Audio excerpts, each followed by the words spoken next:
Mirror Image by Michael G. Coney. I've said it before and I don't mind saying it again. I love discovering good SF novels I never heard of by authors I know nothing about. I prefer to stumble onto a book with zero expectations than to have it recommended by a friend. Don't get me wrong, I do value the opinions of my friends. It's just that nothing beats discovering a fun book completely out of the blue. Such was the case with this one, Mirror Image by Michael Coney. I picked it up at a local used bookstore simply because it had the familiar yellow spine of the Daw Books imprint from the 1970s. In the future, greedy capitalists haven't changed much.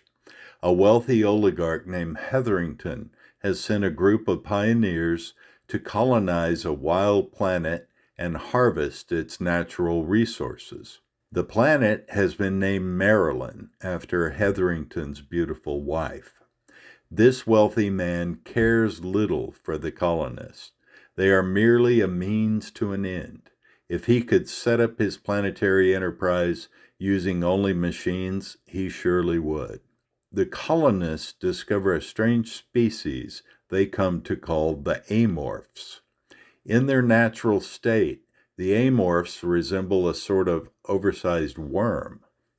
Incredibly, these creatures have developed a very interesting survival strategy. If threatened by another life form, they transform quickly into whatever their attacker loves most.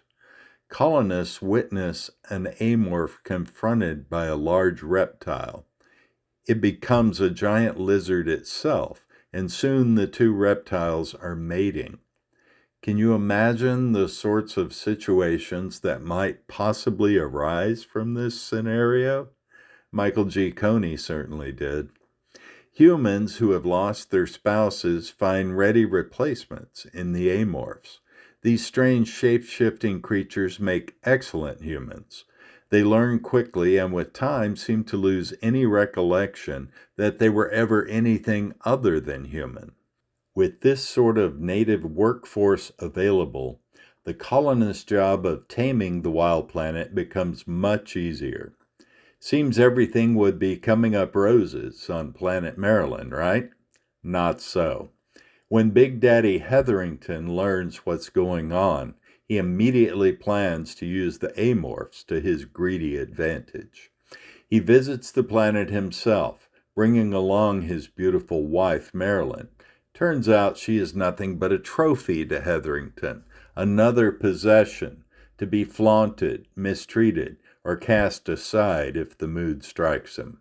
Inevitably, an amorph becomes what Hetherington desires most, a ruthless, scheming exploiter, even more vicious than himself.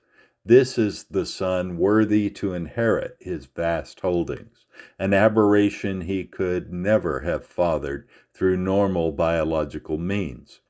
The colonists, who have given up everything in hopes of building a better life on this new planet, find themselves in a worse position than they ever could have imagined. Initially, they had been coldly exploited by Hetherington. Now that Hetherington has the amorphs, the poor humans are worthless to him. They will no longer be supported by the oligarch's organization and vast influence. They won't even be transported back to Earth. They are reduced to whatever survival strategies they can devise against an interstellar corporation that has cast them aside and intends to steal any resources their new home may possess. Will Hetherington have his way with this brave new world?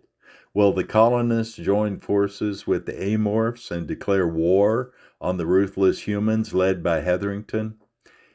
It could be that the final hope, not just for the colonists, but for humankind everywhere, may lie in the totally unexpected mutation of an amorph infant.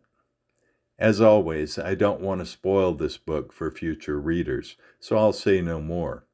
Mirror Image by Michael G. Coney. I recommend it, and I'll be looking for more novels by this imaginative writer.